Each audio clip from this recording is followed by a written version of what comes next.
Graças a Deus, irmãos, tudo bem? Amém! Bom dia. Bom dia.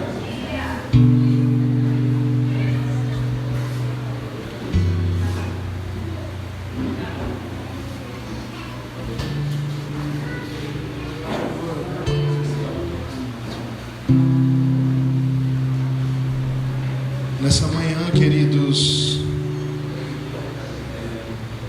o Espírito Santo do Senhor, Ele nos preparou um ambiente adequado para que nós pudéssemos derramar o nosso coração diante da Sua presença. Então eu quero te convidar a fechar os seus olhos e a insistir em entregar um sentimento diante do Senhor, o desejo de conhecê-lo, de experimentá-lo ainda muito mais profundamente.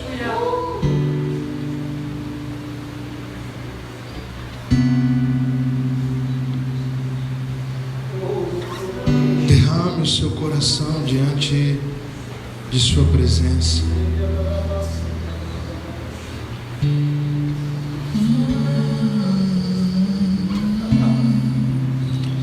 Nós queremos te adorar, Senhor. Nós queremos engrandecer-te. Nós queremos experimentar Sua doce presença em uma realidade muito mais profunda do que aquela que já conhecemos até aqui.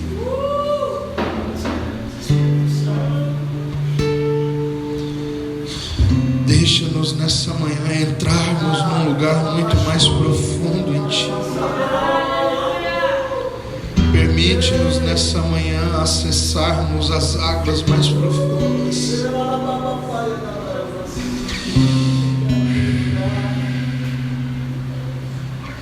Deixe-nos, Espírito, conduz-nos.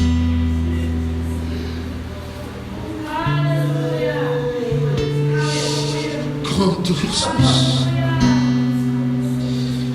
para que estejamos num lugar de vulnerabilidade diante de Sua glória, diante da Sua preciosa revelação.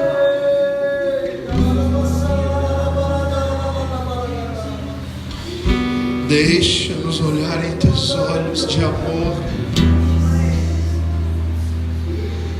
Nós queremos conhecer o Seu amor mais profundo.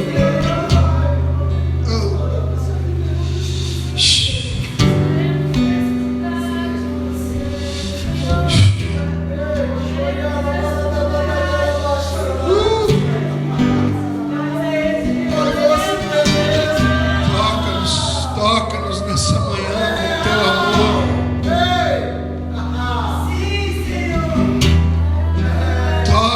Nessa manhã com o Seu amor.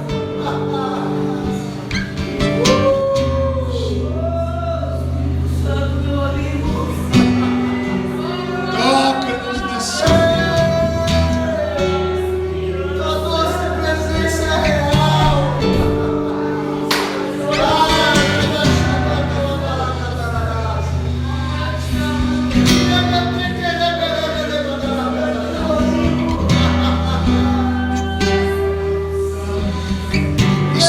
Experimentar essa realidade, essa densidade do Seu amor, da Sua presença. Vem nos envolver, vem nos envolver, Senhor. Na minha vida só tem um Senhor, outro igual não há. Dono de tudo que existe, dono do meu coração. Na minha vida só tem um Senhor, outro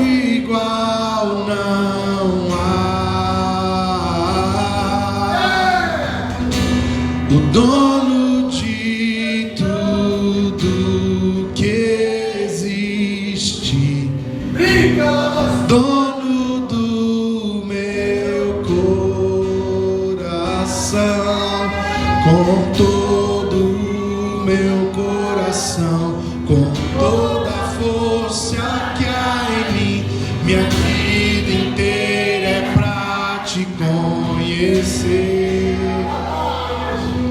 O meu interior te seguirei até o fim. Todos os meus dias são pra ti. Com todo o meu coração, minha vida inteira é pra te conhecer. O meu interior persegue o seu, te seguirei até o fim. Todos os meus dias são pra ti. Nós queremos entrar, Senhor. Entrar nesse lugar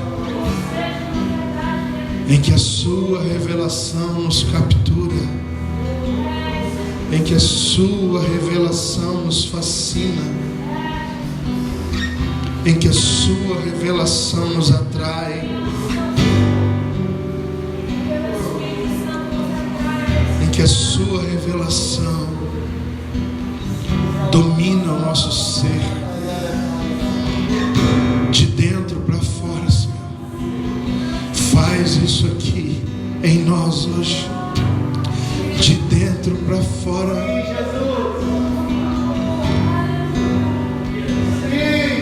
Nós queremos mergulhar com o leão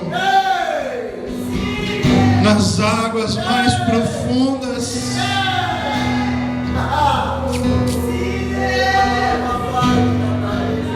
Nós queremos ser tocados pela sua presença, pela sua glória.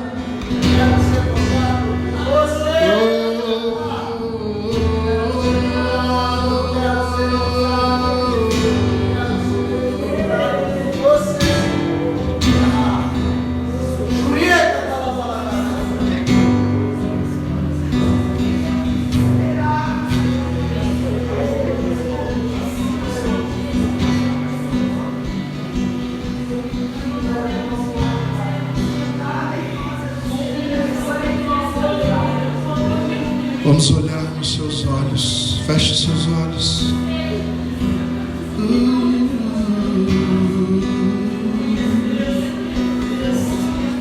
Eu olhei nos olhos do leão e fui incendiado.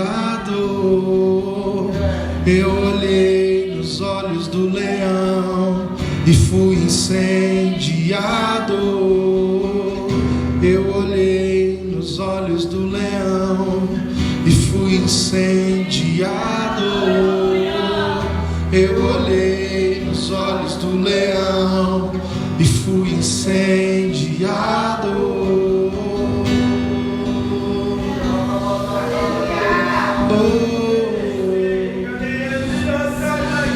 Nós queremos entrar nesse lugar contigo, num lugar onde nós somos completamente transformados pela sua glória, na revelação de quem tu és, na revelação de quem tu és, Senhor. Deixe-nos acessar,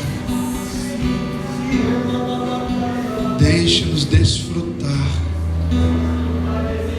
de uma intimidade mais profunda, mais profunda, mais profunda, mais profunda. Se o que temos experimentado, Senhor, é apenas um ambiente semanal, onde nós recebemos uma instrução, e o que tem nos dado prazer é a qualidade do ensino e não a vida compartilhada, nós queremos nos arrepender disso, Senhor. Nós não estamos reunidos em um ambiente espiritual no intuito de recebermos algum tipo de palestra. No final, tudo o que queremos ouvir, toda a nossa fome e sede de ouvir a mensagem, a palavra, é para entendermos como podemos ter a sua presença em nós. Então, se a sua presença nos é dada, nós temos tudo. Nós temos tudo o que precisamos. Se a sua presença nos é revelada, nós temos tudo o que precisamos. A nossa fome de ouvir suas palavras, de ouvir as pregações, os ensinos, as instruções, não está ligado, Senhor, a uma satisfação carnal. Não está ligada, Senhor, a uma apresentação. Não está ligada à performance de algum homem. Nossa fome e sede de ouvir está ligado à presença. Por isso não há necessidade, Senhor, de ficarmos ouvindo pregações e palavras, se o fim não é a presença. Envolve-nos na presença. Envolve-nos em tua presença, Senhor. Envolve-nos em tua presença. Toca-nos com tua presença mais uma vez. Toca-nos com tua presença, Senhor, pela primeira vez. Porque se tua presença nos tocar, nunca mais seremos os mesmos.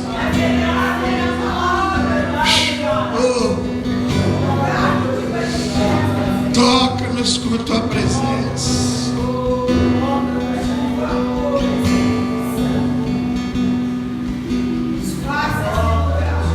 Toca-nos com sua presença aqui hoje. Toca-nos com sua presença aqui hoje.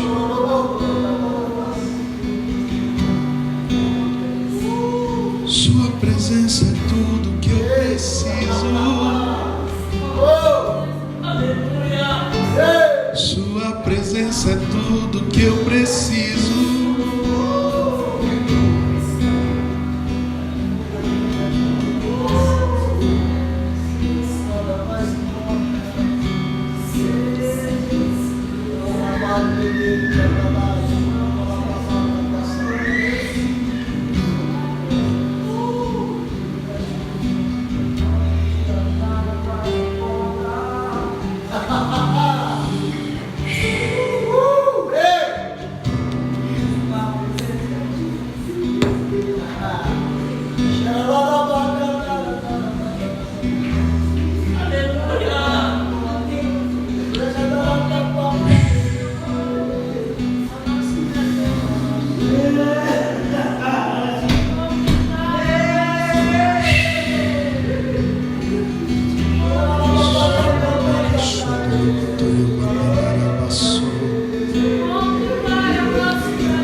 Tarde demais, me envolve demais nos seus abraços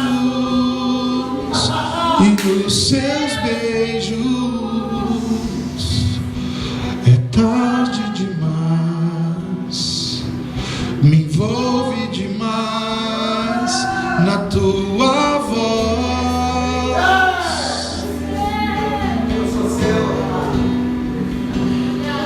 E não há o que fazer, não há mais pra onde ir.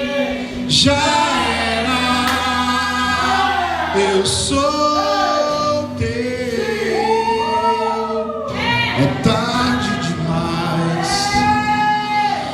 me envolve demais nos teus abraços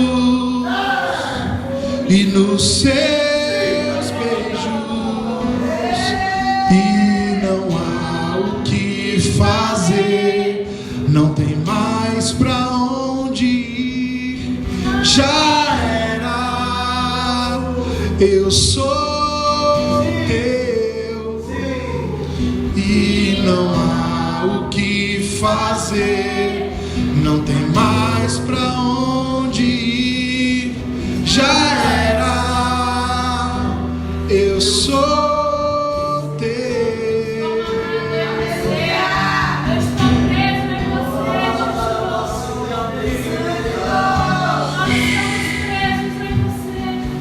Nós te adoramos, Senhor,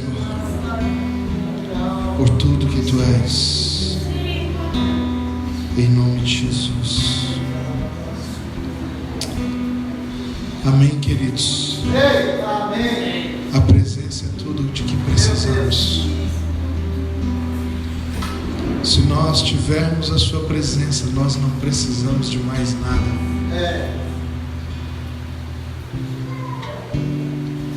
Eu acho nada contra, mas me parece que a igreja dos últimos dias se tornou especialista em tantas coisas. Seminário de honra.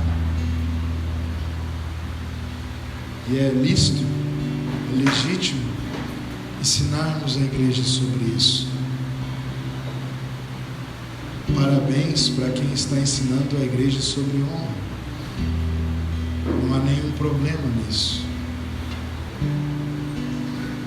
Seminários de prosperidade.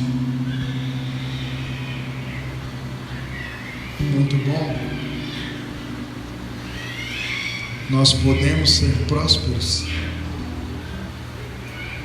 E parabéns para quem está ensinando a igreja sobre isso. Mas enquanto, irmãos, nós não estivermos completamente desesperados pela Sua presença, nada disso pode encontrar pauta nas nossas agendas. Porque qual pode ser o interesse de um homem de Deus em aprender ou ensinar sobre honra, sobre prosperidade, se não amamos a presença como Ele é digno, como Ele merece? Qual é o valor, irmãos, de sermos mais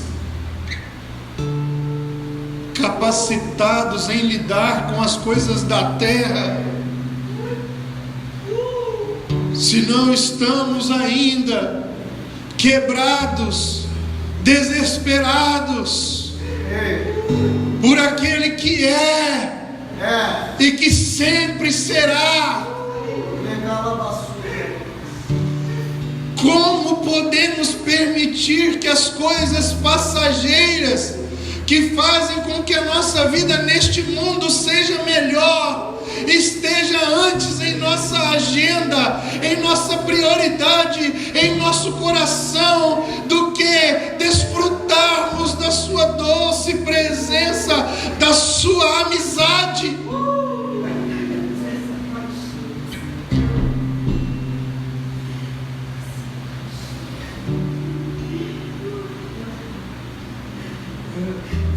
Os últimos dias exigirão homens que resistem à provação,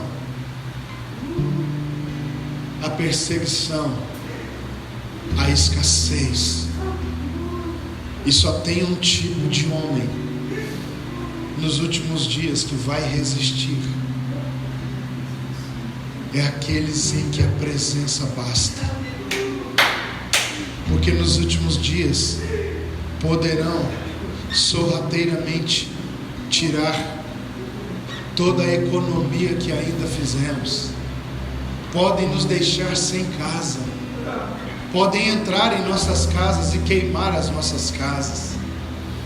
Casas que talvez adquirimos com o que aprendemos nos seminários de prosperidade e de honra. Meu Deus.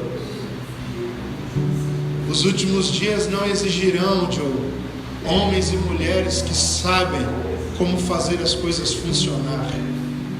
Os últimos dias exigirão na terra homens e mulheres que andam na presença, Aleluia. que carregam a sua presença. Aleluia. Nós podemos fazer uma escolha agora, nos preparar para os últimos dias, ou gastar o nosso tempo nos desenvolvendo em coisas que os últimos dias cobrarão, tomarão, exigirão. Qual é a principal atitude de alguém que deseja permanecer em sua presença? A vida de oração.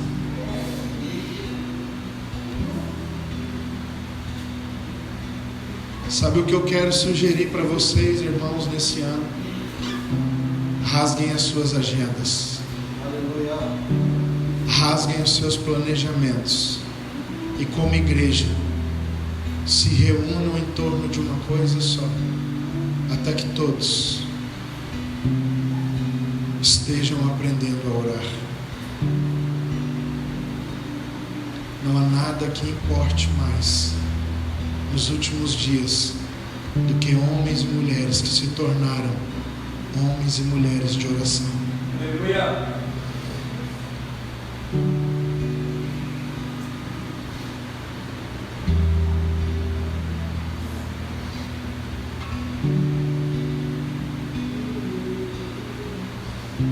Mas nós não podemos aprender sobre essas outras coisas, AP?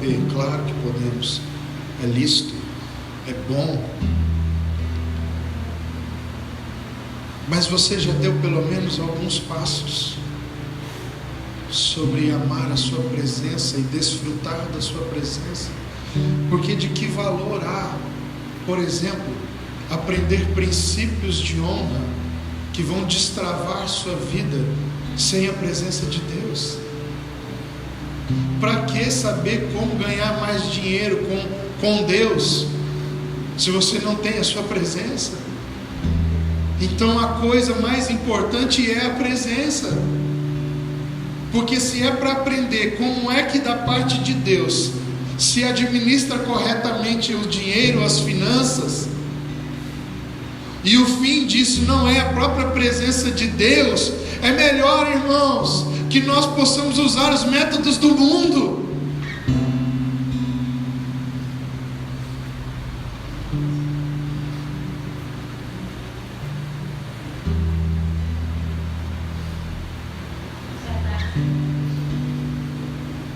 Por quê? Porque se a presença de Deus para nós não é o crivo, não é o selo, não é de fato o portal que nos importa, que nos interessa, é muito possível que por estarmos com o coração distraído, quando começarmos a aprender técnicas, princípios, engenharias espirituais e emocionais que nos darão liberdade de viver melhor os nossos dias na terra, estejamos perdendo o nosso coração para essas coisas. Porque se até aqueles que carregam a sua presença precisam continuar guardando o coração quando começam a desfrutar dessas coisas, porque elas têm o poder de nos tirar da sua presença e do seu amor, imagina aquele que está buscando e obtendo essas coisas sem ter a sua presença.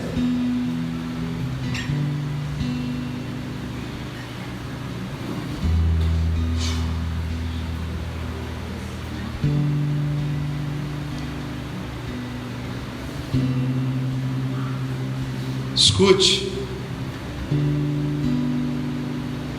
Muitas vezes nós consultamos o homem de Deus, a mulher de Deus, para entrarmos num lugar de provisão. Sim ou não?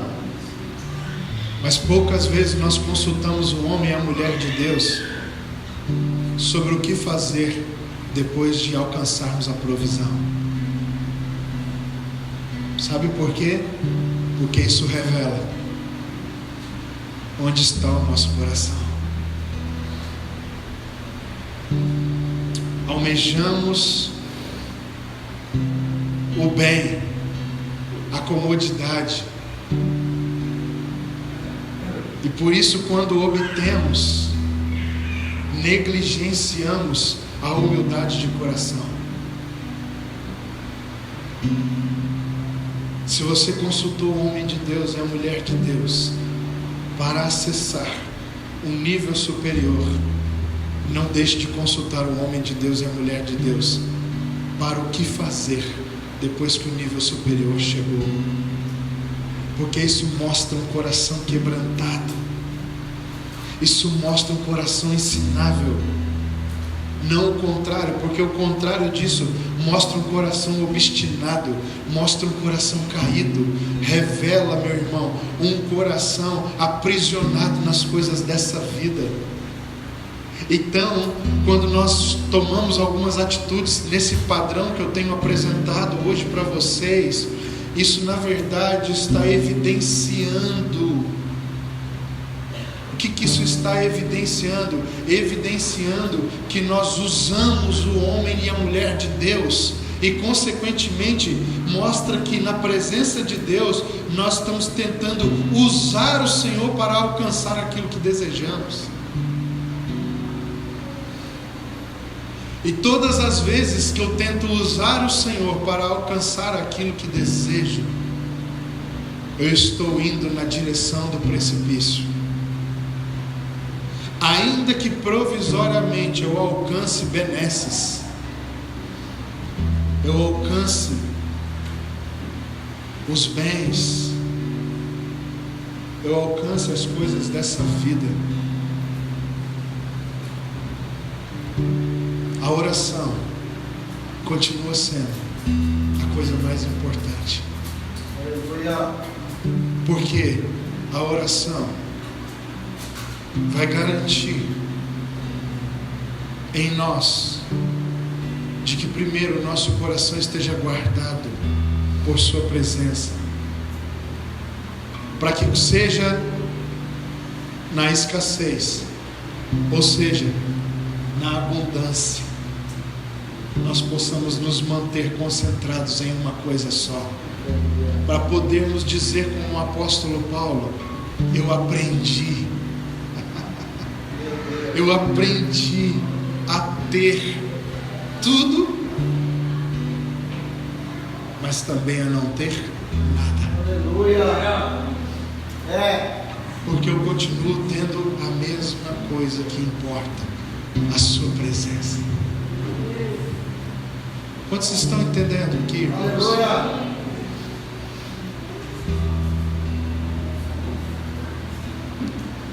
Às vezes nós buscamos a Deus porque queremos uma família,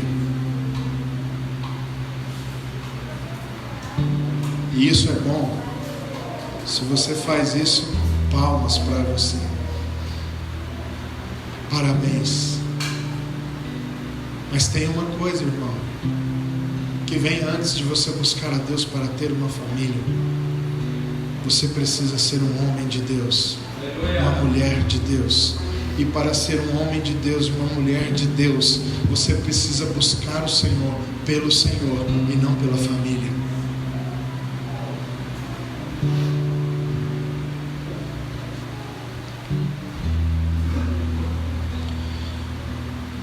Nós temos compartilhado com os irmãos nos últimos dias uma palavra que vem afetando a nossa vida para esse ano e que julgamos ser também a vontade do Senhor para essa casa. que é nos tornarmos homens e mulheres de uma coisa só, que pararam para ouvir tudo o que o Senhor deseja falar. Homens e mulheres que encontraram na presença de Deus a coisa que mais importa para as suas vidas, e por isso eles estão prostrados diante do Senhor para estar com Ele, para experimentar dessa presença, para estar fascinado por aquilo que os nossos olhos espirituais poderão capturar, enquanto estamos permitindo que Ele elimine a ansiedade do nosso coração, nos levando a perseverar em um silêncio criativo. Sabe por quê? Porque quando eu estou diante do Senhor e eu permaneço, a minha alma vai sendo silenciada, e é nesse aparente ócio entre eu e Deus que eu estou tendo meu coração preparado como terra fértil e adubada para receber suas palavras que penetrarão o meu espírito, que entrarão entre a alma e o espírito, e ali eu terei semeado no meu homem interior aquilo que me fará germinar, crescer, florescer e frutificar para a sua glória. Então é esse ócio, que é um estado semelhante ao estado de morte, quando eu estou em oração e as palavras acabam, mas eu sinto que eu preciso permanecer diante dele, e a vontade de sair para fazer alguma coisa começa a agitar meu coração, e eu sinto que eu preciso permanecer até que essa vontade morra, e que o barulho do lado de fora parece querer me tirar do Senhor, me roubar do Senhor, mas eu sei que eu preciso me tornar dele naquele dia, naquela manhã, e eu insisto, eu permaneço como se estivesse morrendo, como se sentisse a minha vida se esvaindo pelas veias do meu corpo. É esse lugar, é nesse lugar de ócio que as revelações espirituais começam a borbulhar no meu ser. É ali, Diogo, nesse ócio, que eu recebo uma injeção criativa. O ócio espiritual é o canteiro da criatividade espiritual. Quando eu estou diante de Deus, perseverando até que a ansiedade da minha alma morra, seja enterrada, é nesse espaço de silêncio, é nesse espaço de aparente inatividade, que o Espírito está operando fervorosamente no meu homem interior. Para quê? Para que as suas sementes espirituais, para que a semente eterna do Verbo vivo que está falando possa entrar, penetrar o meu eu e o meu homem interior, e nisso, em contraponto com aquilo que o meu homem carnal deseja, em que o meu homem carnal ambiciona, ele começa então a permitir que as raízes de sua palavra possam ir penetrando mais profundamente, como que rasgando o meu coração. E quando essas raízes começam a rasgar o meu coração, eu me levanto com o rosto iluminado, porque a sua palavra encontrou guarida em mim. Porque eu permaneci diante da sua presença, contra as possibilidades humanas. Estar com o Senhor é a coisa mais sobrenatural que um homem pode experimentar. Amém, irmãos? Amém. É tão louco isso, que 500 pessoas, Paulo diz isso em Coríntios, estavam com o Senhor, eram discípulos do Senhor, quando ele dá uma ordem para que eles esperem em Jerusalém.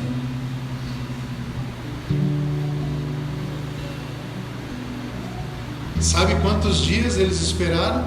10 dias. Provavelmente 10 dias separou 500 homens que haviam se tornado discípulos de Jesus em 120 que foram cheios do Espírito Santo. Por quê? Porque é mais fácil receber poder para curar um paralítico do que permanecer no lugar de oração como morto. Esperar e permanecer dá-nos a sensação de inutilidade, de inoperância, dá-nos a sensação de mãos atadas. E é exatamente isso que o Senhor quer, como sacrifício vivo, mas não porque fomos obrigados. É por isso que o apóstolo Paulo vai dizer, usando a linguagem do culto levítico: rogo-vos, pois, irmãos, pelas misericórdias de Deus, porque se não for pelas misericórdias não dá para se apresentar, que vos apresenteis como sacrifício vivo, santo e agradável. Sabe o que ele está dizendo? Ate suas mãos,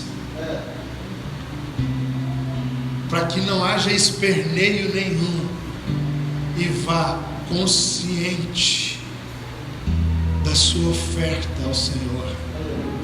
E o que você vai fazer? Vai permanecer no altar até que Ele receba a sua adoração, até que Ele ouça a sua oração, até que Ele sonde o seu coração. Ele está usando a linguagem levítica, em que o animal era sacrificado contra a sua vontade, mas ele está dizendo que nós temos que nos apresentar, ou seja, a oferta de homens e mulheres que Deus está recebendo nesse tempo não é oferta porque eu ouvi uma pregação, isso me obrigou para que eu não perca os benefícios de Deus.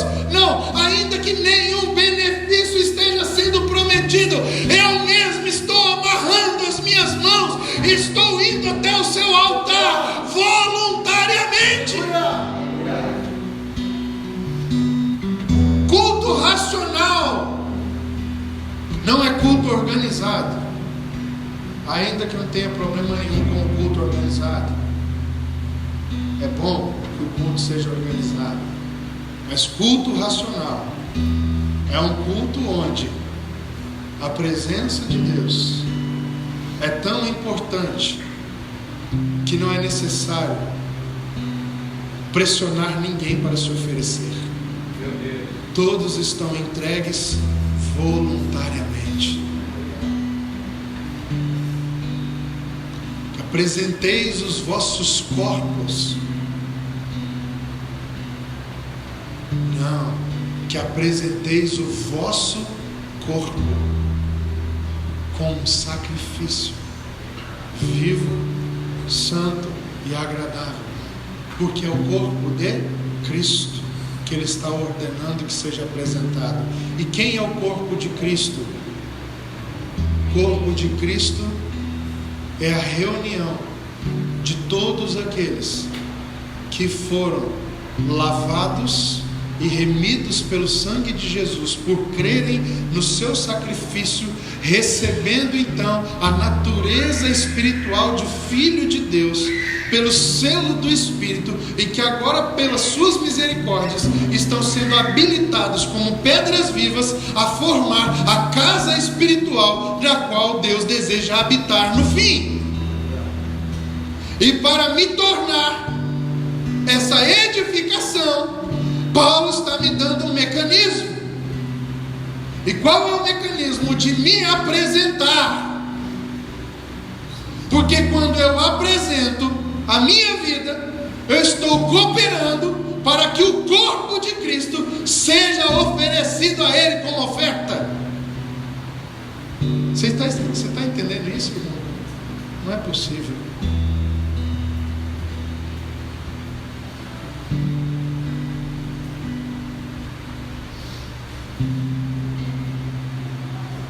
Existe uma postura que nós temos que assumir.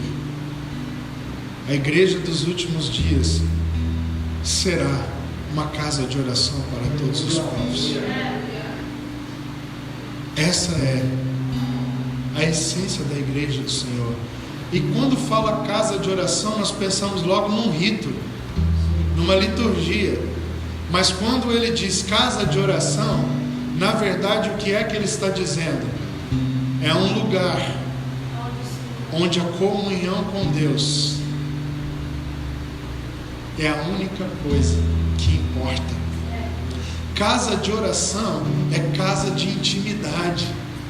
Casa de oração é a linguagem bíblica para dizer, é o lugar onde Deus está sentado com os seus filhos dia e noite. Casa de oração, ele não está dando destaque aqui a parte que é responsabilidade dos homens apenas. Casa de oração, ele está falando, é nesse lugar onde Deus estará com os seus filhos para a plena comunhão eterna. Mas esse lugar, ele vai exigir um tipo de material, que são homens e mulheres que agora, no tempo presente, já estão com o coração quebrado, ajoelhado, prostrado, com o desejo de estar com Ele dia e noite.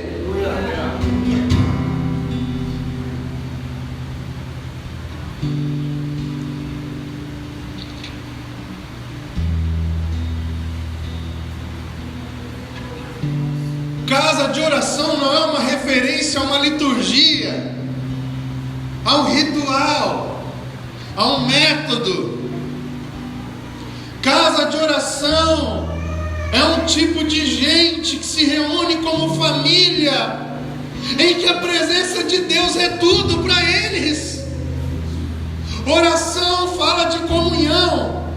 Que tipo de oração pode falar de comunhão? É uma oração relacionamento.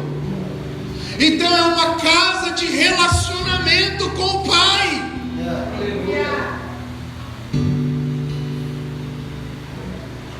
Uou! Aleluia! Casa de oração para todos os povos. O Senhor deseja nos últimos dias que nós nos tornemos um portal, em que se as pessoas desejam conhecer a Deus, elas têm a nós para isso. Porque quando nós chegamos num lugar, quando nós chegamos num ambiente, quando nós chegamos numa cidade, aqueles que quiserem acessar a Deus têm agora a possibilidade de, por meio de nós, conhecerem a presença. Porque nós fomos chamados a sermos o povo que carrega a sua presença. Casa de oração para todos os povos. Não é o lugar onde se fazem orações litúrgicas. É o povo que carrega a sua presença e torna a revelação de Deus em Jesus Cristo acessível. Como tornaremos a presença de Deus acessível? Se não carregarmos isso. Sabe o que é que é necessário, André? Você vai chegar no seu trabalho, cara, e alguém vai entrar lá e sentar na mesa que você trabalha, vai se mexer e vai falar: eu estou sentindo um negócio esquisito aqui, eu estou sentindo uma coisa diferente. Eu não sei explicar, porque a pessoa não é religiosa, então ela não tem ideia do que é aquilo, mas alguma coisa como um imã começa a atrair o homem interior dela ao seu homem interior, a chegar a um ponto, como eu mesmo já vivi isso algumas vezes, da pessoa que não tem ideia do que é a vida religiosa dizer para mim: eu não sei nem como é que é o nome disso direito, mas tem como você orar por mim? Ela nem sabia falar o nome da palavra oração direito, de tão ignorante que ela é quanto a linguagem religiosa. Ela falou: eu acho que é oração que chama, eu sei que tem uma coisa que parece estar saindo de você, que eu quero para a minha vida. Casa de oração para todos os povos.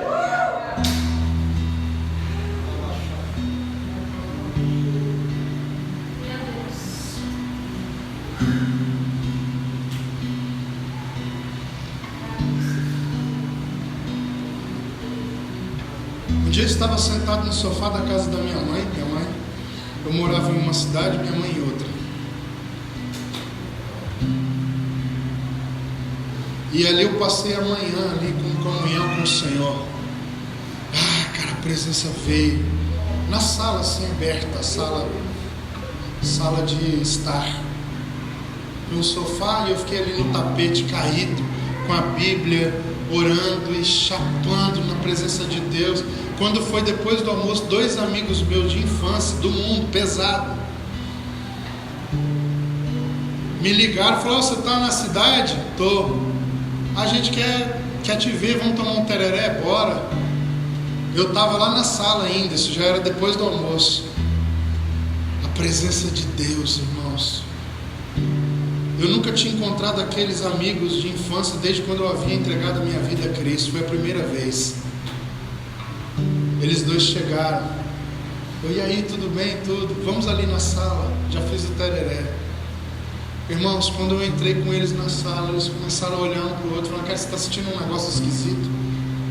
Um olhava para o outro e falava: tô. E a gente conversando. E eu ali meio bêbado ainda pela presença de Deus. Eu comecei a pregar o Evangelho para eles, irmãos.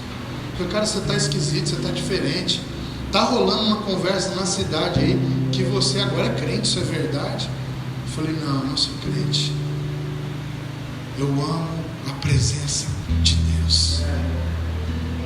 A única coisa que importa para mim hoje é a presença de Deus, cara. E eles ficavam se olhando e falando: você tá, rapaz, eu estou me sentindo esquisito, um trem, assim, uma vontade de chorar. E eu continuava conversando. No final eu orei por eles. Uma semana depois, um desses 2 caras me liga. Fala: cara, eu queria conversar com você. Isso já na minha cidade, tinha voltado para minha cidade. E ele tinha ido para essa cidade. Ele me liga: eu quero conversar com você. Como? Ele falou: eu estou aqui em Porto Velho, eu vim morar aqui, mas eu preciso falar algo com você. O que foi? Ele chegou na minha casa e falou: eu quero entregar minha vida a Jesus, cara. Do nada, eu era novo convertido, irmãos, ainda. Então eu não entendia muito esses processos, mas uma coisa eu descobri a coisa que mais importava para mim daquele dia em diante: a presença de Deus. Aí eu falei para ele: mas como assim? O que aconteceu? Ele falou: lembra aquele dia que eu fui na sua casa, lá na casa da sua mãe, te ver? Eu lembro. Cara, tinha uma coisa lá, naquela sala tinha uma coisa, não estava só você lá, tinha uma presença que eu nunca tinha sentido na minha vida. E quando nós saímos de lá naquele dia, eu e o de Boa é o amigo que estava junto, o apelido dele é de Boa. Eu e de Boa, nós passamos a semana inteira falando: cara, esse cara carrega a presença de Deus como nós nunca conhecemos ninguém antes que carrega a presença de Deus. E eles tinham pessoas evangélicas em suas famílias, eles tinham pessoas religiosas em suas famílias, irmãos. Mas não é sobre o quão religioso você é, não é sobre quantos anos você está numa igreja, não é se você é pastor, é mestre, é profeta, é apóstolo, é se a presença de Deus está transbordando pelos seus poros, é se quando as pessoas vão até o lugar onde você está, se elas sentem algo que elas não sabem nem nomear isso.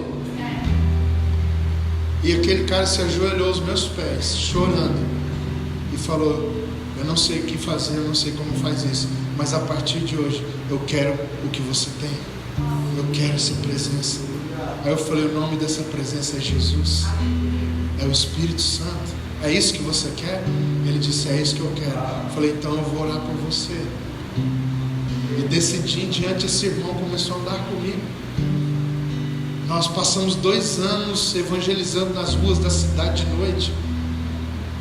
Ele teve milhares de experiências com Deus junto comigo, porque um dia ele foi tomar um tereré comigo, irmão. Mas quando ele chegou lá, ele sentiu a presença que mais importa, que não é a minha, é a dele. Aleluia. E essa presença o cativou, o atraiu. Não foram as minhas palavras, não foi a minha sabedoria, Joe, foi a presença de Deus. Foi a presença de Deus em mim. O Senhor estava andando naquele ambiente antes dele chegar. Talvez nem fosse por minha causa, mas o meu coração permitiu que ali o Senhor encontrasse um lugar para que o prazer dele fosse expresso. E por que estou contando isso para vocês? Porque é nesse tipo de obra que Deus quer que nos envolvamos. Não é na força do braço, é na força da presença.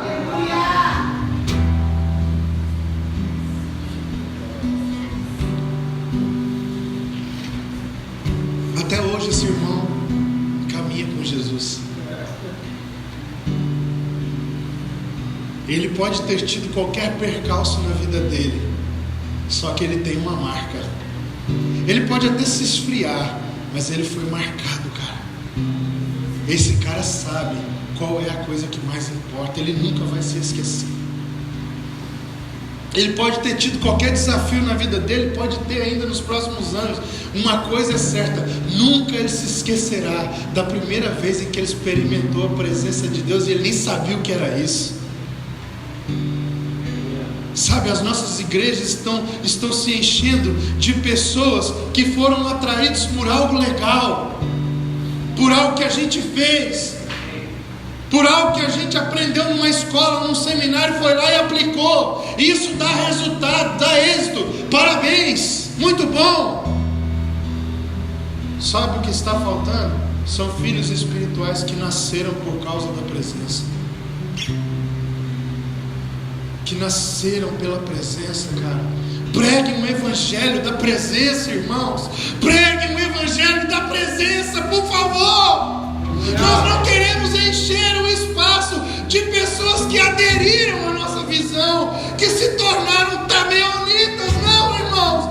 Nós queremos pessoas que nasceram do toque da sua presença. Pregue com a presença. Testemunhe com a presença. Sabe por que essa igreja aqui nasceu? Essa igreja aqui nasceu por causa da presença. O que fez vocês estarem aqui hoje, eu estar aqui hoje com vocês, foi a presença.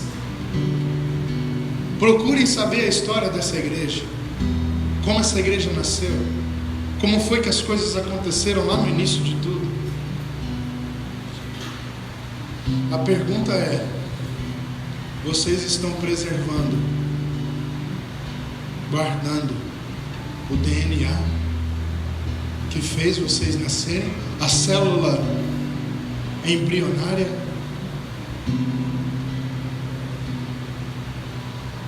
Porque se as pessoas que nascem com o DNA da presença, irmão, nós vamos ter que gastar muito menos esforço para falar para a pessoa que é importante orar. Sabe por que você tem que dizer para uma pessoa que acabou de nascer de novo que é importante orar? Porque ela foi convencida por aquilo que nós dizemos, por aquilo que nós fizemos. Quando a pessoa nasce porque ela quer conhecer a Deus por meio de Jesus, você diz para ela pergunta: como é que eu faço para conhecer Jesus? Você diz: você precisa orar, você precisa estar em comunhão, você precisa conhecer a palavra. Ela vai até a palavra e você auxilia ela. Você não praticamente ficou obrigando as pessoas: tem que ler a Bíblia, tem que orar. Por quê? Porque ela veio por causa da presença. O que é que ela quer conhecer? A presença. Agora, quando não é por causa da presença, você tem que ficar incutindo na cabeça da pessoa, na marra, que ela tem que conhecer a Deus. Pergunto: qual é o sentido, irmão, de caminhar numa igreja se não for com o objetivo de conhecer a Jesus?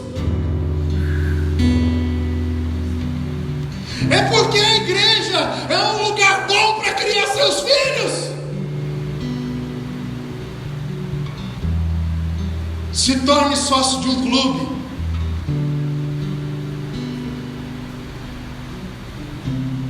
É porque a igreja é bom para restaurar seu casamento. Procure um conselheiro terapeuta.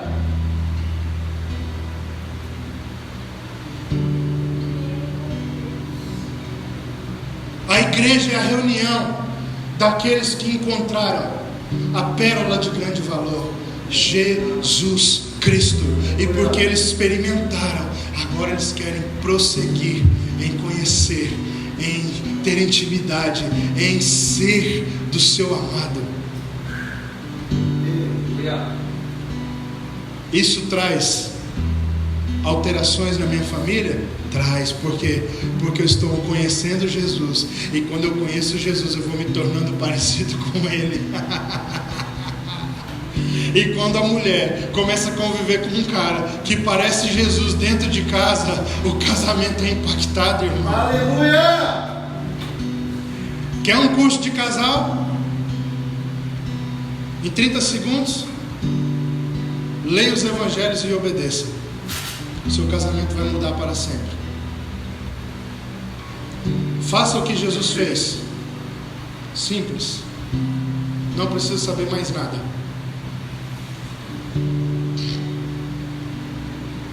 Para isso você vai ter que orar, porque senão você vai andar só na lei do que está escrito, mas não vai ter o seu espírito discernido.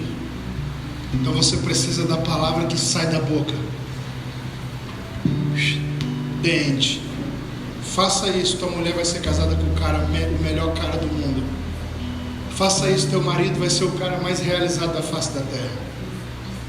Você não precisa de mais nada. Tudo que você precisa é isso.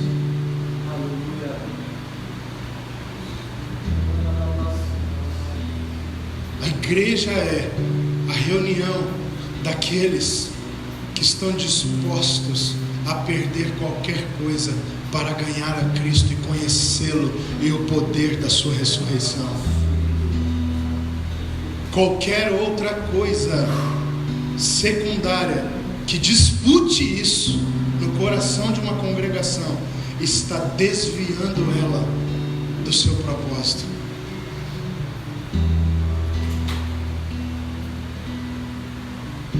Perdemos a paixão e perdemos a fome porque aprendemos a ser sem ter a presença. Nos conformamos.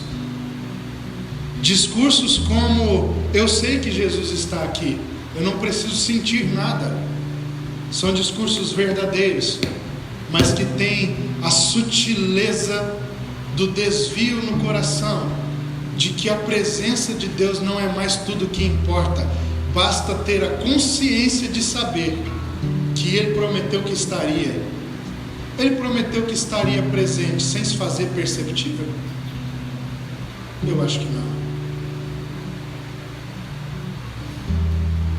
Você acha que quando Paulo andava, a presença o acompanhava perceptivelmente ou imperceptivelmente?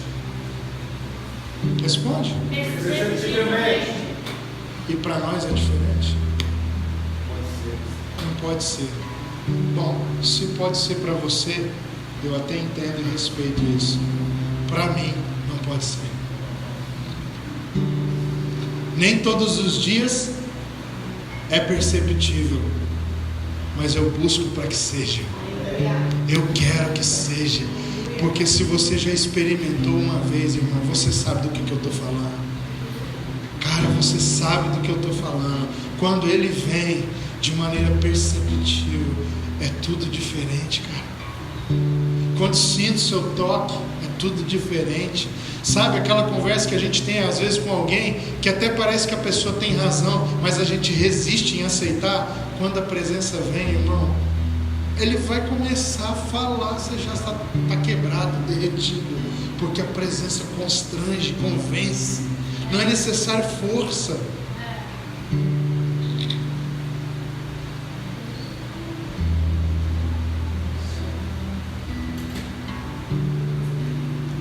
Colossenses 1. Vou pregar, irmão. Tá aqui, tá desconfiado.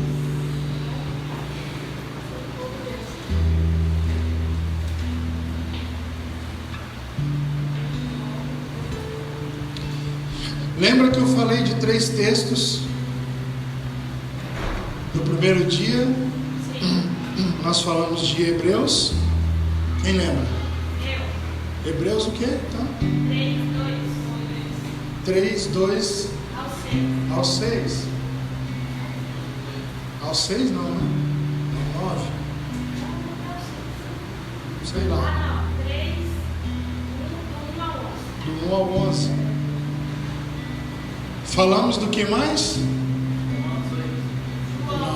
João 1, 1. E falamos de João 6. Ok? No segundo dia nós também apresentamos 3 textos aos irmãos. Romanos 8, do 19 ao 26. Já falamos sobre isso nos nossos últimos encontros. Falamos de Colossenses 1, 15 ao 23, se eu não me engano. E falamos de Jeremias 23. Estão lembrados? Estão, irmãos? Sim. E eu quero hoje retomar essa leitura que nós nem fizemos, de Colossenses 1. E quero concluir aquilo que nós temos falado. Vou ser bem breve, coisa de 10 minutos no máximo. Lembrando que esse é o único que vai ter. Não. 15, versículo 15. Olha o que diz aqui.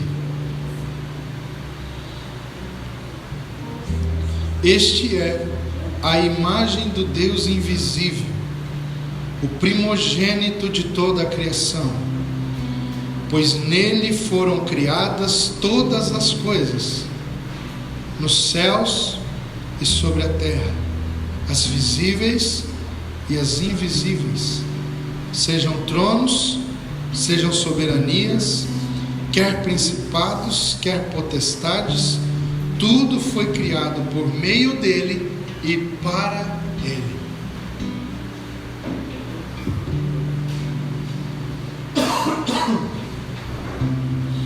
Ele é antes de todas as coisas, nele tudo subsiste.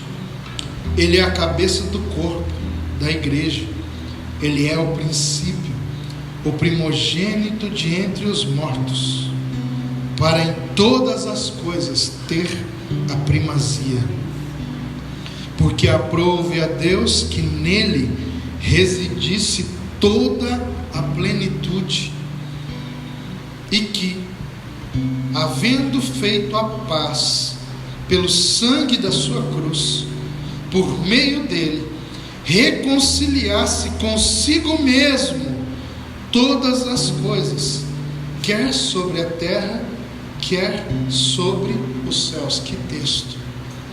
E a vós outros também, que outrora erais estranhos e inimigos no entendimento, pelas vossas obras malignas, agora, porém, vos reconciliou no corpo da sua carne, mediante a sua morte, para apresentar-vos perante ele santos, inculpáveis e irrepreensíveis, se é que permaneceis na fé, alicerçados e firmes, não vos deixando afastar da esperança do evangelho que ouvistes e que foi pregado a toda a criatura debaixo do céu, e do qual eu, Paulo, me tornei ministro.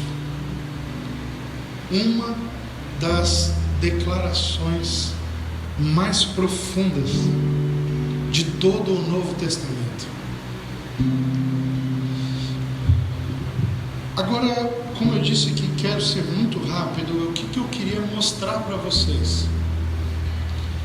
Paulo, ele está aqui fazendo uma declaração, uma espécie de oração litúrgica, um hino, em que ele está apresentando muitos elementos imprescindíveis do fundamento apostólico.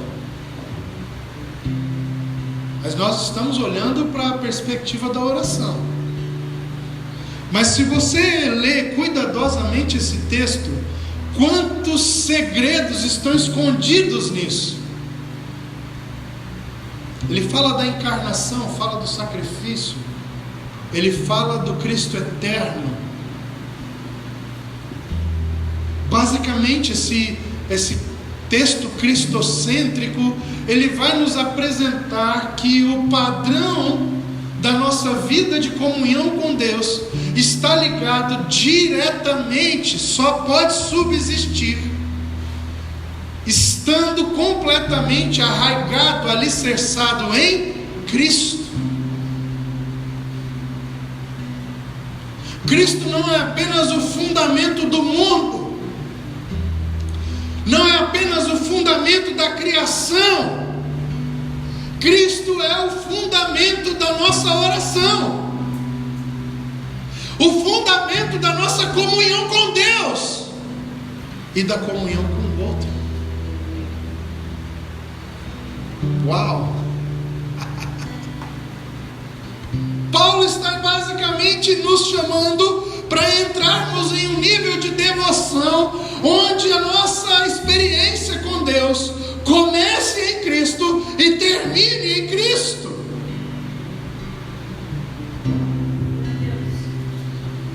E eu quero trabalhar duas coisas rapidamente que estão escondidas dentro dessa oração, ligado a tudo que eu já falei antes, irmãos. Vocês precisam ter em mente, considerar aquelas coisas que nós já trabalhamos aqui. Eu estou apenas aqui agora concluindo isso.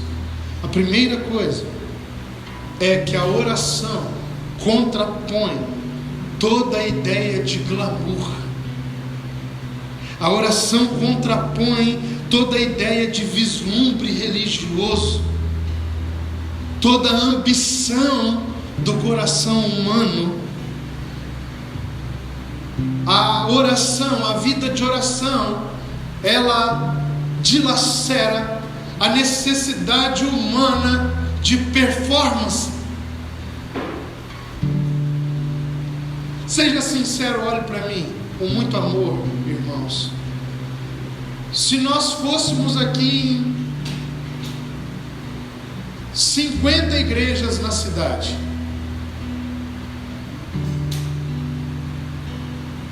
se nós fôssemos em 50 igrejas na cidade, fôssemos em 50 cultos, de 50 congregações, um domingo em cada,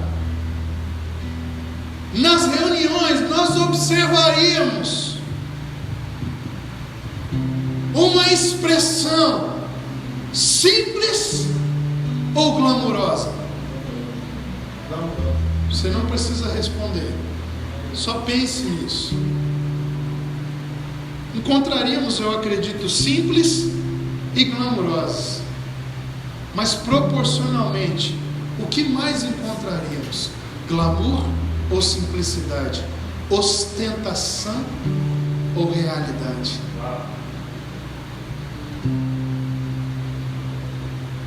Encontraríamos verdade ou ilusão estética?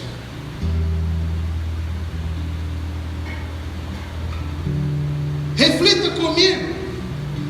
Quando nós pensamos em desenvolver um trabalho a respeito da igreja, não se pensa logo em o zelo pelo prédio. Vamos começar uma reunião. Qual é a primeira coisa que se pensa? Normalmente, no lugar onde isso vai acontecer, precisamos pintar, precisamos deixar tudo ajustado, precisamos colocar uma boa fachada, deixar um altar atraente. Por quê? Porque está impregnado na alma humana religiosa caída a necessidade de impressionar por fora. E sabe o que Paulo está apresentando nesse texto a partir da sua cristologia? É que Cristo é realidade, não é aparência. E sabe o que isso traz para o conteúdo da minha vida de oração? É que se eu orar de verdade, eu vou ser livre por dentro da necessidade de impressionar por fora. Então eu não vou ter medo de apenas ser aquilo que eu sou em Cristo Jesus. Uau! A oração, André, nos livra de toda ideia de glamour, todo vislumbre, toda ostentação, toda necessidade de performar Por quê? Porque a oração, ela nos coloca um temor diante de sua presença, e a oração com temor diante da sua presença nos impede de querer parecer ser uma coisa que não somos.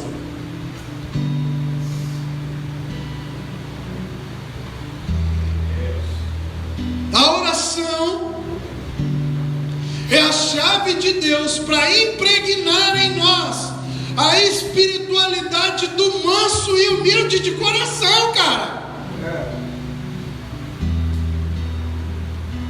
Anote isso.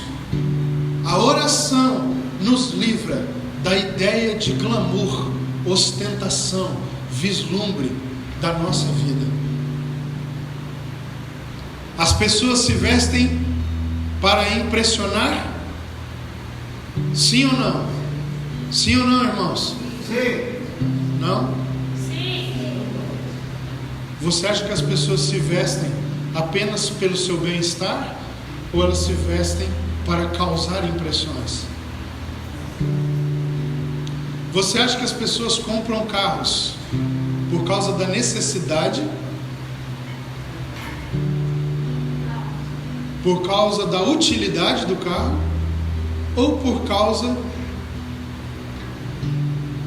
da sua aceitação social? Eu tenho que comprar um carro. Um Uno serve, mas é um Uno que eu quero?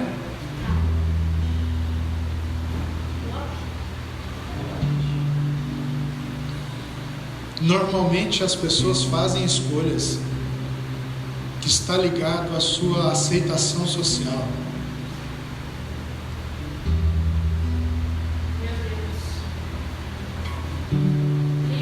Existem pessoas que se sentiriam constrangidas em chegar em uma reunião com um carro popular. Elas têm vergonha. Por quê? Porque elas ainda não desenvolveram uma verdadeira vida de oração. Porque quando você ora de verdade, você absorve o caráter de Cristo. Irmão, se você absorver o caráter de Cristo, você vai priorizar a vida simples e humilde,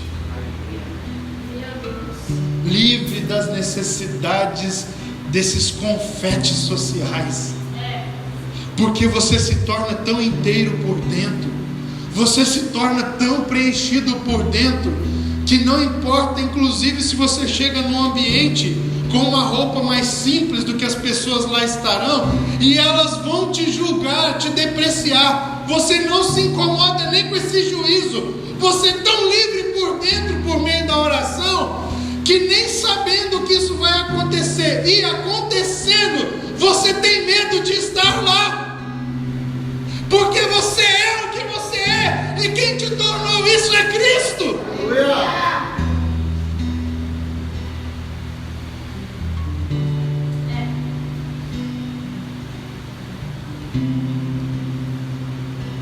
Isso atinge as pessoas em todos os níveis, porque às vezes a pessoa é pobre de maré de si, mas na sua pobreza ela ainda sente necessidade de se confeitar por fora, dentro do limite financeiro que ela tem, mas ela está presa a isso também.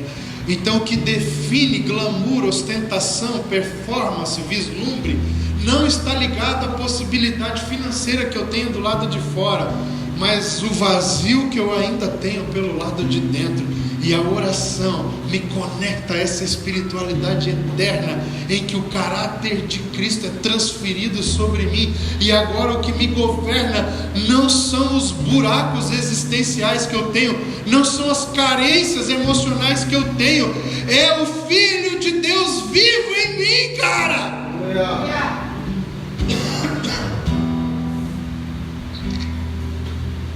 E a segunda e última coisa é que, assim como a oração contrapõe a ideia de glamour, vislumbre, performance, ostentação, me colocando num lugar de simplicidade, mas de inteireza, de integridade de coração, ela também contrapõe toda a frieza da religiosidade farisaica. Uou! Porque qual é a proposta da religiosidade farisaica? é lidar com os meus relacionamentos de maneira superficial e ambígua.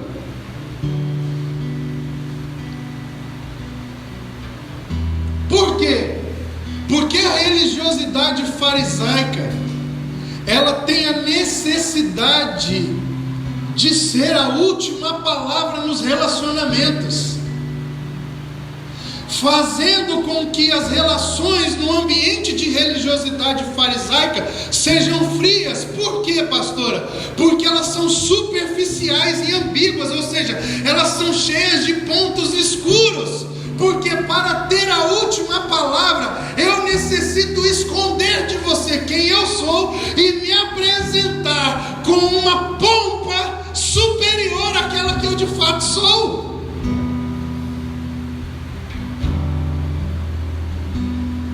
A oração de Paulo aqui em Colossenses vai nos livrar, nos proteger completamente da necessidade de estabelecermos com o outro um tipo de relação distorcida, fragmentada. Vamos poder ser inteiros. Por quê? Porque vamos sentar à mesa e vamos nos dar a conhecer. Eu não quero conhecer você, eu quero que você me conheça. A premissa da religião espiritual, não vou usar essa palavra religião para não causar confusão na sua cabeça. A premissa de uma espiritualidade cristã verdadeira, genuína, é uma vida de exposição, é uma vida de transparência. Estamos juntos, irmãos? Lembra de Romanos 8? Me transporta ao lugar específico para a relação. E lá então eu começo a ter um outro tipo de oração, oração fascinação. E quando eu tenho oração fascinação, a oração que primeiro me abriu um portal para estar no terminal, onde o ônibus do Espírito com seus gemidos me levou para o lugar especial da relação, o jardim secreto, o Tabeon. E lá então eu começo a ter uma oração agora, que é uma oração resposta àquilo que eu estou vendo, ouvindo, sentindo da parte do Senhor e da sua presença. Eu agora oro, ou seja, eu me relaciono, eu mergulho, eu desfruto da sua presença. E ao fazer isso, a oração agora se torna também um veículo, e ela me transporta até o outro. E quando agora eu chego desse lugar de oração ao outro, eu estou livre do glamour, eu estou livre da ostentação, eu estou livre da frieza, da religiosidade farisaica. E a única coisa que sobra então para aqueles que oram ao se relacionar com o outro é derramar amor, é amar, é se doar, é servir. Espírito Santo, Porque quem ora, ama. E ama porque se tornou livre de si mesmo, porque teve a sua vida enraizada em Cristo. Se nós queremos amar, só há um caminho para isso: a vida de oração. Todo tipo de relacionamento frio, pastora, ele tem duas explicações: os traumas e as distorções, que ainda são resquícios do pecado, e principalmente a ausência de uma vida de oração. Amém? Eu gostaria de abençoá-los com essa palavra nessa manhã, porque no final, tudo o que vamos fazer se resume em uma palavra só: amor. O que fomos chamados para fazer, não importa o que seja, amar. Vamos fazer um turno de oração. Qual é o sentimento e a postura? Amor. Vamos entregar comida ao morador de rua? Amor. Vamos servir o drogado com uma comunidade terapêutica? Na verdade, o que é que nós temos que dar a ele? Amor. Não é um lugar para limitar a ele o acesso à droga. Não, nós vamos dar a ele o acesso a uma coisa que ele não tinha. Nós vamos disponibilizar amor, cara. E só ama quem ora. Quem não ora não ama, porque quando a sua espiritualidade não é consequência da oração, você vai estar preso na religiosidade farisaica e na sua frieza, com superficialidades e ambiguidades, tentando sempre ter uma resposta definitiva e final para os dilemas das vidas humanas. E ninguém tem respostas finais. Nós temos amor no processo. Estamos juntos? E isso vai nos livrar da necessidade de fazer coisas, nos vestir, nos comportar de maneira a tentar impressionar as pessoas para que elas nos valorizem pelo que nós temos. Nós vamos estar tão livres em Jesus que a única coisa que temos para dar é aquilo que somos. E o que somos é resultado da nossa oração, porque nós temos recebido de Cristo a nossa identidade. E ao recebermos de Cristo a nossa identidade, somos reposicionados na relação com o outro, livres para amá-los. Que o Senhor nos abençoe, irmãos. Que o Senhor nos ajude a entrarmos no lugar de oração, porque não é uma opção, é uma questão de vida ou morte. Só há vida no reino de Deus para homens e mulheres que foram feridos pelo encargo da oração, porque eles têm fome de Deus, cara. Eles têm mais fome de Deus do que fome de dinheiro. Eles têm mais fome de Deus do que fome de dar certo. Eles têm mais fome de Deus do que fome de ter uma igreja bem sucedida. Eles têm mais fome de Deus do que fome de qualquer outra coisa. Eu tenho mais fome de Deus do que fome pelo meu corpo ser curado de uma enfermidade. Eu tenho mais fome de Deus do que fome de ser livre de qualquer coisa. Eu tenho mais fome de Deus do que fome para que os homens tenham algum tipo de admiração por mim. Eu tenho mais fome de Deus do que fome por um status social, por um cargo religioso, irmão. Eu tenho fome por Deus, cara. É isso que eu quero ter até o último dia da minha vida. Eu quero conhecer a Jesus, que eu possa orar como Paulo, ainda que eu precise padecer, compartilhar dos seus sofrimentos para experimentar da sua ressurreição. Eu